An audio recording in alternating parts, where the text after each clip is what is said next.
When light does not fall normally on the surface, light normally नहीं गिर के किसी एंगल थीटा पे गिर रही है, और आपको पता है लॉ ऑफ रिफ्लेक्शन थीटा से आती है तो थीटा पे ही जाती है।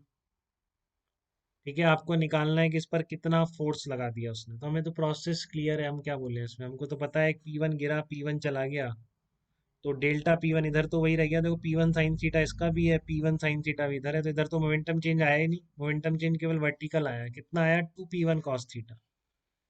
और ये हर बच्चे को आता है बेटा, delta P1 equals to 2P1 cos theta. Next step, rate क्या होगी? 2P cos theta, where P is the energy momentum incident पर सेकेंड। क्या होगा? एनर्जी इंसिडेंट पर सेकेंड, W divided by C। But अगर इंटेंसिटी अब आई है तो डीए पर गिरने वाली एनर्जी कितनी होगी बेटा? ऐसे लिखेंगे, देखो ये आपका डीए वेक्टर है, तो इसके परपेंडिकुलर जो एरिया बनेगा उसका कंपोनेंट होगा डीए कॉस थीटा।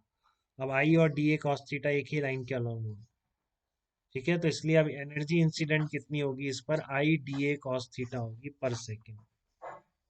तो आपका 2 cos θ/c तो वैसे ही आ गया, बस आपने जो एनर्जी इंसिडेंट पर सेकेंड लिखी वो आपने कैसे लिख दी? I into D A cos theta लिखी। तो ये df/da कितना आ गया? 2i cos² θ/c आ गया। ठीक है ना, पर सेकेंड पर एरिया, यूनिट एरिया पर फोर्स कितना आ जाएगा? 2i cos² थीटा को जीरो रख के देखो, वही आंसर आ जाएगा। ठीक है, तो आपको सारी प्रोसेस क्लियर थी। आई डी ए कॉस थीटा वाली नई चीज है जो आप हो सकता है गलती कर दे, तो पहले बट अब मत करना। ठीक है ना, क्योंकि आई की जो डेफिनेशन है वो कितना है? जूल पर second crossing divided by perpendicular area है। तो इस पॉइंट पर देखना है ना आपको, इस एरिया पर, तो इस एरिया पर एक सेकंड में उतनी लाइट गिरेगी जितनी कि इस एरिया पे गिरेगी। समझ रहे हैं क्या इस चीज को? क्योंकि इस एरिया से निकलने वाली सारी लाइट यहीं तो पहुंचेगी, इसका जो प्रोजेक्शन, अगर ये डी ए वेक्टर है तो इसका प्रोजेक्शन एरिया कितना होगा? डी ए कॉस थीटा होगा। अब डी ए कॉस थीटा इसके परपेंडिकुलर है, तो उसको आई से मल्टीप्लाई करने पर सही में जूल पर सेकंड क्रॉसिंग आ जाएगी, तो इसलिए मैंने इसको मल्टीप्लाई कर दिया आई डी ए कॉस थीटा। ठीक है ना, क्लियर है एकदम? तो आपकी पर यूनिट एरिया फोर्स कितना आ जाएगा? 2i cos² θ/c आ जाएगा। ये तो आपकी कंप्लीट रिफ्लेक्शन हो गया। ठीक है, ये तो आपका कंप्लीट रिफ्लेक्शन हो गया। कंप्लीट एब्जॉर्प्शन भी देख लीजिए एंगल पर, तो कोई ज़्यादा डिफरेंस नहीं है। आप स्टेप बाई चलिए, आप तो एक एक करके, कि कंप्लीट रिफ्लेक्शन और कंप्लीट एब्जॉर्प्शन इंक्लाइंड इंसिडेंस पर आपको समझ में आ जाए।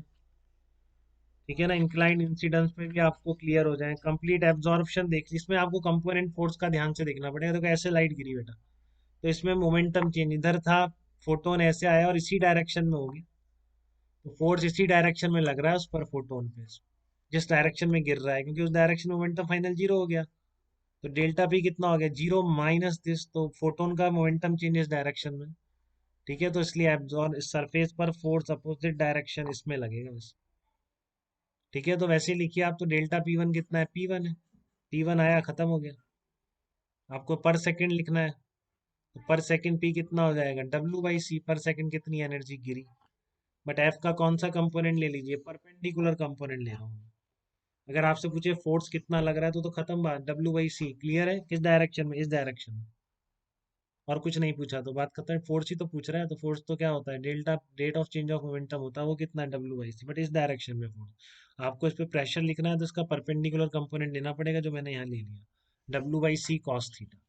अब W कैसे लिखेंगे? वैसे ही लिखेंगे जैसे पहले लिखी, I D A cos theta. ठीक है, तो I D A cos theta upon C into theta, तो कितना आ गया? ये I cos² θ/c आ जाएगा।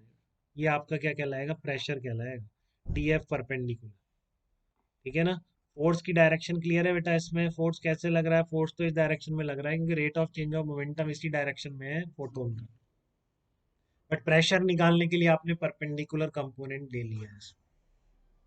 ठीक है, यहाँ तक कोई कंफ्यूजन बेटा किसी बच्चे का? तो बताइए मेरे को एकदम। हाँ बोलिए भूपेन। डेल्टा पी ये वाला?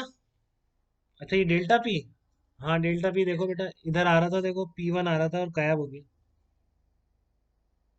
इस डायरेक्शन में था मोमेंटम, गायब हो गया। तो मोमेंटम चेंज कितना हुआ? Zero minus P1, magnitude P1 ही तो हुआ, तो ये तो लिखा मैंने। सिंगल फोटोन का मोमेंटम P1 है तो momentum change P1। Rate of change of momentum के लिए आपको क्या लिखना पड़ेगा? सिंगल फोटोन का था पर सेकंड मोमेंटम। पर सेकंड मोमेंटम कैसे लिखते हैं? W/c। बोलिए भूपेन। ठीक है ना, तो W/c cos थीटा, और फिर इंसिडेंट आपको बताइए एरिया ऐसा, ऐसे लाइट गिर रही है तो पर सेकंड कितनी गिर रही है, IDA cos थीटा। और बेटा कोई दिक्कत किसी को यहाँ तक बताइए मुझे।